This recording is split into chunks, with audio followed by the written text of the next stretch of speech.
வணக்கம் நண்பர்களே, இது VDL Vlogs. கதை கேட்கலாம் வாங்க. இதுவரை நம்ம சேனலுக்கு சப்போர்ட் பண்ண அனைத்து நல்ல உள்ளங்களுக்கும் நன்றி. தொடர்ந்து சப்போர்ட் பண்ணுங்க. வாங்க கதை கேட்கலாம். சு வெங்கடேசனின் வேல்பாரி கதையை கேட்க வந்த எல்லாருக்கும் VDL Vlogsஇன் அன்பான வணக்கம். உங்கள் எல்லாரையும் பரம்பு மலைக்கு கூட்டிட்டு போறேன்னு நினைக்கிறப்போ ரொம்ப சந்தோஷமா இருக்கு. 8வது எபிசோட்ல கபிலருக்காக பரம்பு மக்கள் எல்லாரும் 60ஆம் கோழியை தேடுறாங்க. பாரி கடம்ப மரத்து முன்னால நின்று முருகனை வேண்டிட்டு இருக்கிறாரு. அந்த நேரத்துல வீரன் ஒருத்தன் வந்து சொல்றான், குடநாட்டு அமைச்சர் கோலூர் சாத்தன் உங்களை பார்க்க வந்திருக்காரு அப்படின்னு. குடநாட்டு அமைச்சர் இன்னும் கொஞ்ச நேரம் காத்திருக்கட்டும், பரம்பு மக்களும் கபிலருக்காக 60ஆம் கோழியை தேடிட்டு இருக்கட்டும், அதுக்குள்ள நம்ம கதையோட இன்னொரு முக்கியமான பகுதியை பத்தி தெரிஞ்சுட்டு வந்துடலாம். யவனர்களின் சொலாண்டியா கப்பல் வழக்கம் போல அரபு துறைமுகங்களில் தங்காம ஓசிலிஸ் வழியா சிந்து நதியின் முகத்வாரத்தில் இருக்கும் பேப்ரிகோன் துறைமுகத்துக்கு வந்து சேருது. கப்பலோட மாலுமி ஏபிரஸ் நீண்ட காலமாக கடல் அனுபவம் கொண்டவன். கடல் காற்றோட குறிப்பு அறிஞ்சே கப்பலை செலுத்துறதுல ரொம்ப கை தேர்ந்தவன். அதனால தான் மிக பெரிய கப்பலான சொலாண்டியாவின் பயணம் இவங்கிட்டயே ஒப்படைச்சிருக்காங்க. கப்பலின் பாதுகாப்பு தளபதி திரேஷியன் எப்படி இருப்பான்னா, தனி ஒருத்தனே கப்பலை நகர்த்திடுற மாதிரி ஒரு உடல் அமைப்பு கொண்டவன். கடல் கொள்ளையர்கள் கிட்ட இருந்தெல்லாம் தப்பிச்சு சொலாண்டியாவோட பயணம் தொடர்ந்து வெற்றிகரமாக அமையறதுக்கு இவன் தான் முதல் காரணம். இவனது படை வீரர்களும் அளவற்ற திறமை கொண்டவங்க. பேப்ரிகோன் துறைமுகம் சரக்கு வணிகத்தில் முதன்மையானது அப்படின்னும் சொல்ல முடியாது. ஆனாலும் கப்பல்கள் பல நாட்கள் இங்கு வந்து தங்கி போகிறது வழக்கம். காரணம், இந்த நிலப்பரப்பின் தனித்த அடையாளமாக விளங்கும் யவன இந்திய வம்ச கலப்பால் உருவான அழகிகள். ஒரு சாயலில் பார்த்தா யவன தேவதைகளாகவும், மறு சாயலில் பார்க்கும்போது இந்திய பதுமைகளாகவும் காட்சி தருவாங்க. நீலம் பூத்த கண்கள், செழித்த உடல்வாகு, இதெல்லாம் சேர பார்க்கும்போது எந்த ஆணும் உடனே அவங்கள விட்டு பிரிஞ்சு வந்துட மாட்டாங்க. வேறு வழியே இல்லாம தான் ஏபிரஸ் வெளியேறி கப்பலுக்கு வந்து சேர்வான். ஆனால் திரேஷியன் வந்து சேர அதுக்கு பின்னாலேயும் ஒரு வாரம் கூட ஆகலாம். உடலே ஒரு மர்ம குகை போல இருக்கிறது ஏபிரஸ். வெளிர் மஞ்சள் நிறம் கொண்ட யவன அழகிக்குள்ள நுழைஞ்சு கரு மஞ்சள் நிறம் கொண்ட இந்திய பதுமையின் வழியே கரை சேர்ந்த அப்படின்னு சொல்லிக்கிட்டே கப்பலுக்கு வருவான். அவன் மேல கோபம் கொள்ளவும் முடியாது. ஏன்னா இந்த பயணத்தோட மிக ஆபத்தான பகுதி இனிமே தான் இருக்கு. கட்ச் வலை கூட ஆழமற்றது மட்டுமல்ல, கூர்மையா இருக்கிற பாறைகள் நிறைஞ்சு இருக்கும். எந்த நேரத்திலும் கப்பலோட அடிப்பாகம் நொறுங்கி ஆபத்தை விளைவிக்கும். அதனால மிக கவனமா தான் அதை கடந்து சுபாகரா வந்து சேரணும். கரையை ஒட்டி பயணிக்கும் இந்த போக்குவரத்து தான் துருவங்களை கடந்த வணிகத்துக்கு அச்சாணியா இருக்கும். ஆனா அதோட மிக ஆபத்தான பகுதிகளான மேலிமேடுவும் மங்களகிரியும் அடுத்தடுத்தே இருக்கு. இத கடற்கொள்ளையர்களின் நாடாதான் யவனர்கள் குறிச்சு வச்சிருந்தாங்க. இதை கடக்கிறது தான் மொத்த பயணத்திலும் ரொம்ப கஷ்டம். இதை வெற்றிகரமா கடந்துட்டாங்கன்னா அதுக்கு பின்னால தீண்டிஸ்க்கு வந்துடலாம். யவனர்கள் தொண்டியைத்தான் தீண்டிஸ்னு சொல்லுவாங்க. அவங்க இந்த நிலப்பரப்புக்கு சம்புத்தீவு அல்லது நாவலத்தீவு அப்படின்னு பேர் வச்சிருந்தாங்க.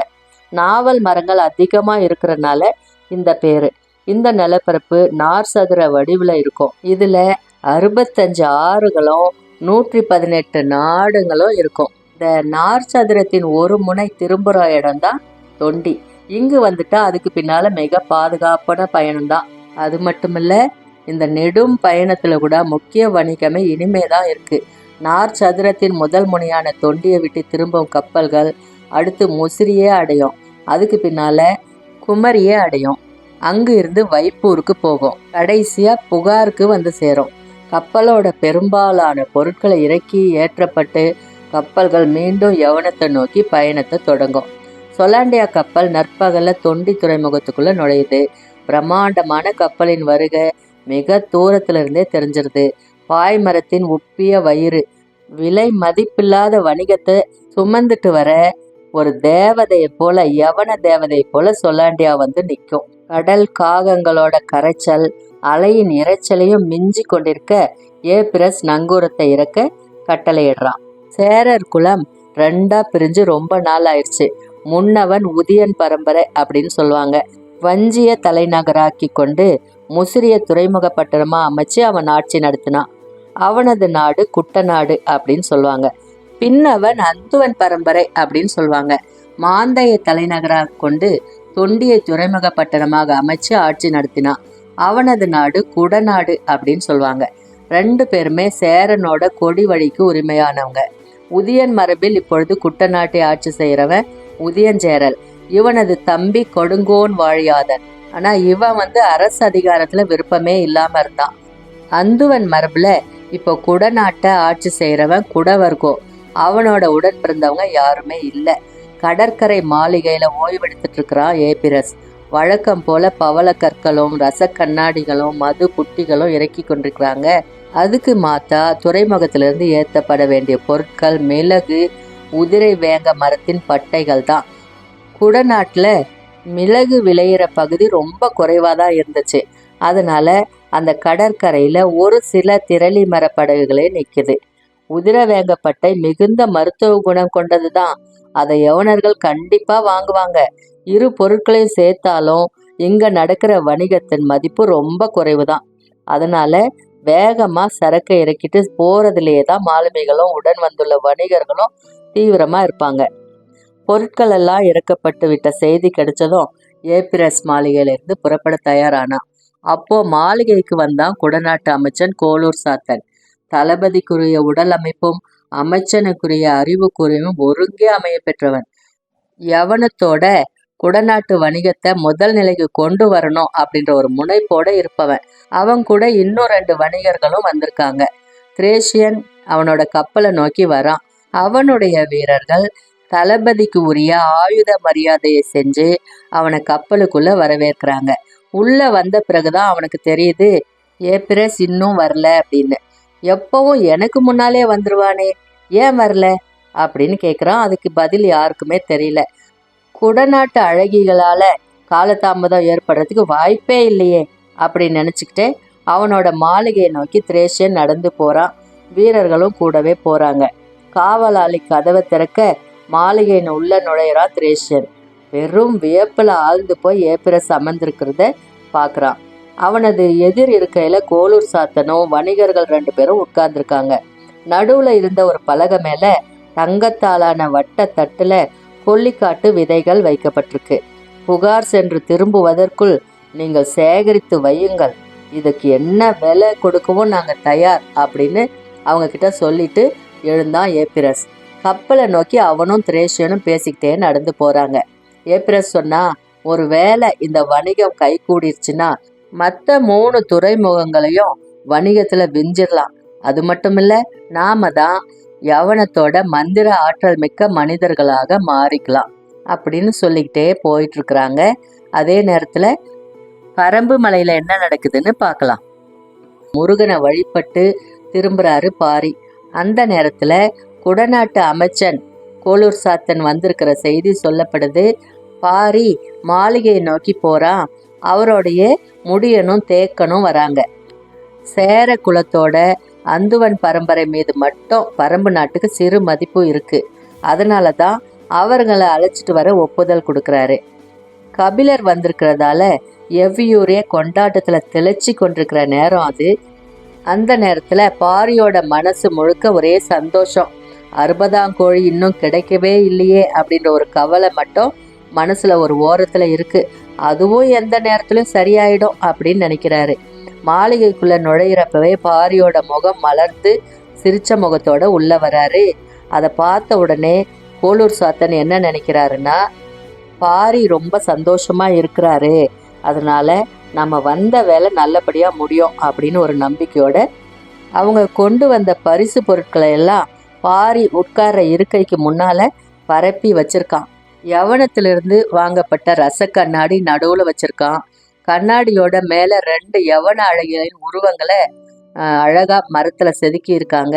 இருக்கையில உட்காரும் போதே அவரோட முகம் அந்த கண்ணாடியில காட்டுற மாதிரி வச்சிருக்கான். அமைச்சன் ஆரம்பிச்சான். பரம்பின் மாமன்னரை வணங்குகிறோம். குடநாட்டு வேந்தன் குடவர்கோவின் அன்பு பரிசை நீங்கள் ஏற்க வேண்டும் அப்படின்னு சொல்லிட்டு முன்னால பரப்பி வச்சிருந்த பொருட்களை எல்லாம் பார்த்து சொல்றான். பாரியோட உதட்டோரம் கொஞ்சமா சிரிப்பு வருது. உடனே காணாம போயிருது. வந்ததன் நோக்கம்? பரிசு பொருட்களை ஏற்கிறத பத்தி எதுவுமே சொல்லாம பாரி கேள்விக்குள்ள போனது அவருக்கு வியப்பா இருந்துச்சு. அமைச்சன் சொன்னா, குடநாட்டு வேந்தர் வணிக பேச்சு ஒண்ணுக்காக என்னை அனுப்பி வச்சிருக்காரு. வணிகம் இயற்கைக்கு எதிரானதே, அதை ஏன் என்னிடம் பேச வந்தீர்கள்? பாரி அப்படி கேட்ட உடனே அமைச்சனுக்கு ஒரே பயமாயிருச்சு. வணிகம் தானே ஒரு அரசின் அச்சாணி. வணிகம் செழித்தால் தானே அரசு செழிக்கும். அரசு செழித்தால் தானே மக்கள் செழிப்பர். வணிகமே இல்லாததால் தான் நாங்கள் செழித்திருக்கிறோம் அப்படின்னு சொன்னாரு பாரி. கொஞ்ச நேரம் இடைவெளி விட்டு சொல்றாரு, எந்த மன்னனின் காலடியிலும் பரம்பின் தட்டுக்கள் பணிந்து வைக்கப்பட்டதில்லை என்பதை அறிவீரோ? அமைச்சன் அதிர்ச்சி அடைகிறாரு. பாரி இது திரும்பவும் பேசுறாரு. இயற்கை வழங்குகிறது, நாம் வாழ்கிறோம். இடையில் விற்கவும் வாங்கவும் நாம் யார்? கொல்லாமலும் கொடுக்காமலும் எப்படி வாழ முடியும் அண்ணா? பரம்பு நாட்டுக்கு தேவையான உப்பை உமணர்களிடம் இருந்து நீங்கள் வாங்கத்தானே செய்கிறீர்கள். எங்களுக்கு தேவையானதையும் அவர்களுக்கு தேவையானதையும் பரிமாறிக்கொள்கிறோம். பகிர்ந்து உண்பதும் பரிமாறி வாழ்வதும் இயற்கை நமக்கு கற்றுக் கொடுத்தவை. அதுதானே வணிகமும்? இல்லை, பரிமாற்றம் என்பது தேவை சார்ந்தது. வணிகம் என்பது ஆதாயம் சார்ந்தது. ஆதாயம் மனிதத்தன்மையற்றது, மாண்புகளை சிதைப்பது. யவன அழகிகளை எனது காலடியில் வந்து பரப்ப உங்களை தயார் செய்வது, இதனினும் கீழ்மையடைய தூண்டுவது அப்படின்னு சொல்லிட்டு பாரி கொஞ்சம் குரலை உயர்த்தி சொல்றாரு. நான் சொல்வது உங்களுக்கு விளங்கவில்லையா? எனது காலடியில் யவன அழகிகளின் சிற்பத்தை பரப்புகிற உன் மன்னன் இதைவிட பெரிய ஆதாயத்துக்காக வேறொருவருடைய காலடியில் எவற்றையெல்லாம் பரப்புவான்? அமைச்சரோட நாடி நரம்பு எல்லாம் ஒடுங்கி போச்சு. நாட்டை ஆள்பவர்கள் நீங்கள், அமைச்சர்களாகிய நாங்கள் உங்களின் சொற்கேட்டு பணியாற்றுபவர்கள். மெதுவா தற்காத்துக்கிறதுக்காக அந்த பதில சொல்றான். நாங்கள் ஆள்பவர்கள் அல்ல, ஆளப்படுகிறவர்கள். இயற்கை தான் எங்களை ஆள்கிறது. சற்று மௌனத்துக்கு பின்னால அமைச்சர் சொல்றாரு, உங்களையும் பரம்பு நாட்டையும் எந்த கணமும் அழிக்க துடித்து கொண்டிருக்கிறான் குட்டநாட்டு அரசன் உதியஞ்சேரல். அவனே இப்போது யவன வணிகத்தில் உச்சத்தில் இருக்கிறான். அவன்கிட்ட சேர்ற ஒவ்வொரு செல்வமும் பரம்பு நாட்டுக்கு எதிரான போர் ஆயுதமே. வணிகத்தில் அவனை விஞ்ச குடநாட்டுக்கு ஒரு வாய்ப்பு கிடைச்சிருக்கு. நீங்கள் எங்களுக்கு உதவினால் எங்களால் அதை சாதிக்க முடியும். உதியஞ்சேரலை பின்னுக்கு தள்ள முடியும். நாங்கள் பரம்பின் நண்பர்கள் இல்லையா? என்றும் உங்களுக்கு துணையா நிற்போம். எங்களை நீங்கள் எதிர்க்க முடியாததனால் நண்பர்கள் என சொல்லிக் கொள்வதை நாங்கள் ஏற்க மாட்டோம். நட்பின் பொருள் மிக ஆழமானது. உதியஞ்சேரலை போல் வணிகத்தில் நீங்களும் பெரும் செல்வம் ஈட்டுவீர்களானால் இவ்வளவு பணிவுடன் பேசுமாறு உங்கள் மன்னன் சொல்லி அனுப்ப மாட்டான். அப்படியென்றால் எங்களுக்கும் குட்டநாட்டு அரசுக்கும் வேறுபாடில்லை என்று கருதுகிறீர்களா? உண்டு. உதியஞ்சேரலின் தந்தை என்னால் கொல்லப்பட்டவன். உங்கள் மன்னனின் தந்தை என்னால் வாழ அனுமதிக்கப்பட்டவன். அது மட்டுமே உங்கள் இருவரின் அணுகுமுறை வேறுபாட்டுக்கு காரணம். வேறு அடிப்படை காரணங்கள் இல்லை. அவ்வளவுதான். இதுக்கு மேல இங்க இருக்க முடியாது. புறப்பட வேண்டிய நேரம் வந்துருச்சு அப்படின்றத அமைச்சன் உணர்ந்தான். ஒன்று மட்டும் சொல்லணும்னு தோணுது. சொல்ல அனுமதிப்பீங்களா? என்ன? உட்கார்ந்த கணத்தில் 3 முறை இந்த ரசக்கண்ணாடியை நீங்கள் பார்த்தீர்கள். உங்களை அறியாமலேயே உங்களின் கை மீசையை சரிப்படுத்தி கொண்டது. இந்த வேளையில் நீங்கள் தனித்து இருந்தால் அது உங்களை 300 முறை பார்க்க வைத்திருக்கும். உங்களின் தேவையாக அது மாறும். எது ஒன்றையும் தேவையானதாக மாற்றுவதுதான் வணிகம். வணிகத்திடம்தான் ஆசையின் திறவுகோல் உள்ளது. அதை வெல்லும் ஆற்றல் யாருக்கும் இல்லை. இதுவரை நீ எங்களை பார்த்தது இல்லை, இப்போது பார்த்து விட்டாயல்லவா? இதை வெல்லும் ஆற்றல் கொண்டவர்கள் இருக்கிறார்கள் என உலகுக்கு சொல். நீ போகலாம் அப்படின்னு சொல்லிட்டு பாரி எந்திரிச்சிடுறாரு. பாரி வரணுன்றதுக்காக அவங்க குடும்பமே எதிர்பார்த்து காத்துட்டு இருக்கு. மாளிகையின் 3வது கதவு திறக்க அவர் உள்ள நுழைகிறாரு. ஆவலோட எதிர் நின்ற அங்கவை கேட்குறா, அப்பா ஏன் இவ்வளவு நேரம்? வணிகம் பேச குடநாட்டு மன்னன் ஆள் அனுப்பியிருந்தான். அதை கேட்ட உடனே ஆதினிக்கு பதட்டமாயிடுது. பாரியோட முகத்தையே பார்க்குறாங்க. அப்போ அங்கவை அம்மாவோட கையை பிடிச்சிக்கிட்டு சொல்கிறா, கபிலர் வந்திருக்கிறனால தான் அப்பா கோவப்படாம இருக்கிறாரு இல்லையா அப்பா? ஆம் மகளே, வணிகம் பேசி திரும்புற ஒருத்தனுக்கு கை கால்கள் இருக்கிறத பார்க்கும்போது எனக்கே வியப்பாதான் இருக்கு. என்ன வணிகம் பேச வந்தான்? அதை நான் கேட்கலையே மகளே. அதனால தான் அவன் தப்பி போயிருக்கிறான். பாரி மாளிகையில நடுவுல இருக்கிற இருக்கையில உட்கார்றாரு. அவரோட பக்கத்துல வந்து உட்கார்றாங்க இளைய மகள் சங்கவை. தந்தை கையை தனது மடி மேல எடுத்து வச்சுக்கிறாங்க. சேவல் இறகால மெல்ல வருடிக்கிட்டே இருக்கிறாங்க. பாரி கேட்கிறாரு, ஆவலோடு எதிர்பார்த்ததாக சொன்னீர்களே, எதற்காக? 3 பேருக்குமே பாரியோட கேள்வி ஒரே வியப்பை ஏற்படுத்துது. என்ன அப்பா, வந்தவன் உங்களின் மனநிலையை கலைப்பதைப் போல் எதையும் கேட்டானா? அப்படி எதுவும் இல்லை மகளே. எங்களின் தந்தையை நாங்கள் அறிவோம், மறைக்க முயலாதீர்கள். இவ்வளவு தொலைவு மேலேறி வந்து வணிகம் பேசுகிறான் என்றால் அவனது துணிவுக்கு காரணம் அவனுடைய வலிமையாக இருக்காது, அவன் பெற விழையும் ஆதாயமாக இருக்கும் என தோன்றுகிறது. என்ன பொருளுக்காக வந்தான் என்பதை கேட்டிருக்க வேண்டும். அதற்காக கவலை கொள்ளாதீர்கள். வந்தவங்களை திருப்பி அனுப்ப எல்லை வரை முடியனும் போயிருக்கிறான் இல்லையா, நிச்சயமா தெரிஞ்சுக்கிட்டு வருவான் அப்படின்னு ஆதினி சொல்றாங்க. சங்கவை பாரியின் கையில இறகால வருடிக்கிட்டே இருக்கிறா.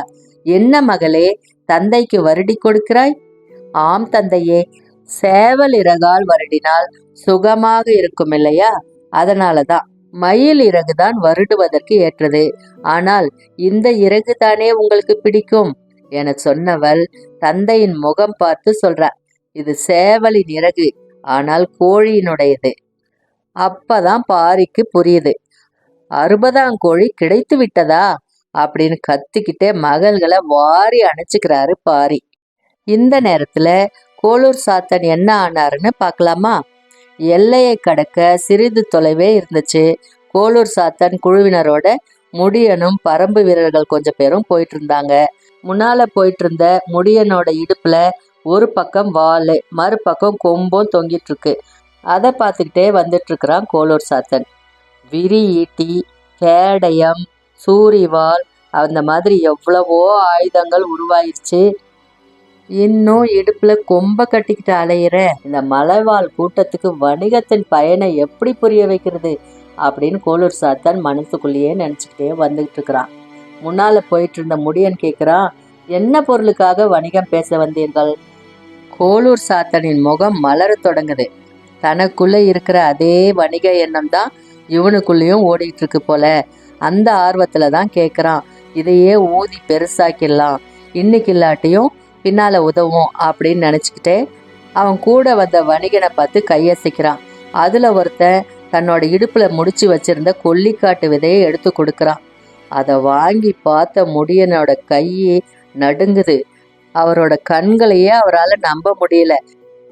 அந்த விதையை கூர்ந்து பார்த்துக்கிட்டே கேட்குறான், என்ன விலை கொடுத்துருந்தாலும் மதங்கன் இதை உங்களுக்கு விட்டுருக்க மாட்டான், அவனை என்ன செஞ்சீங்க அப்படின்னு கேட்குறான்.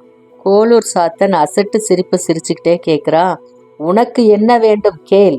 இப்போ கோளூர் சாத்தனையும் முடியனையும் அங்கேயே விட்டுட்டு பாரியோட வீட்டில் என்ன நடந்துச்சுன்னு பார்க்கலாம். அத்தி மதுவும் 60ஆம் கோழியின் கறியும் கபிலருக்கு விருந்தாக்கப்படுது. அவருக்கு அரண்மனையில் நடக்கும் முதல் விருந்து. பாரியோட மனைவி ஆதினியும் மகள்கள் அங்கவை சங்கவையும் கபிலரை இன்னைக்கு தான் முதல்ல சந்திக்கிறாங்க. இந்த நாளுக்காக தான் அவங்க தவிச்சிட்டு இருந்தாங்க. அரண்மனையின் மேல்வட்ட அறையில இரவெல்லாம் ஆட்டம் கூத்துமா இருக்கு. வேட்டூர் பழையனுக்கும் நீலனுக்கும் 60ஆம் கோழியின் கறித்துண்டு ஆளுக்கு ஒன்று கிடைச்சது. பாரிக்கு அதுவும் இல்லை. கபிலர் சொல்றாரு, உன்னோட சேர்ந்து கல்லருந்தும் நாள் தான் வாழ்வின் திருநாள் அப்படின்னு நீலன் சொன்னான் அப்படின்ட்டு. உடனே பாரி என்ன செய்யறான்னா, பெருங்குவளை நிறைய கல்லை ஊத்தி அதை நீலன் கையில கொடுக்கறான். உனக்கு கல்லூற்றி கொடுக்கும் இந்த நாள் தான் என் வாழ்வின் திருநாள். நீலனுக்கு மெய் சிலித்து போது. தேக்கன் சொன்னாரு, கபிலருக்கு தோல் கொடுத்த பாரி உனக்கு தானடா கல் கொடுத்தான். எல்லாரும் சேர்ந்து சிரிக்கிறாங்க. முடியன் ஏன் இன்னும் வரவில்லை அப்படின்னு பாரி கேட்குறான்.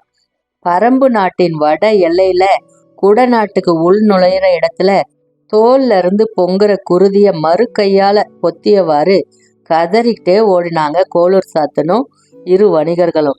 அங்கு இருந்த பனை மரத்துல வெட்டப்பட்ட மூவரின் கைகளையும் தொங்க விட்டு கொண்டிருந்தான் முடியன். அதுக்கப்புறம் என்ன ஆச்சுன்னு அடுத்த எபிசோட்ல பார்க்கலாம். அதுவரை நன்றி, வணக்கம்.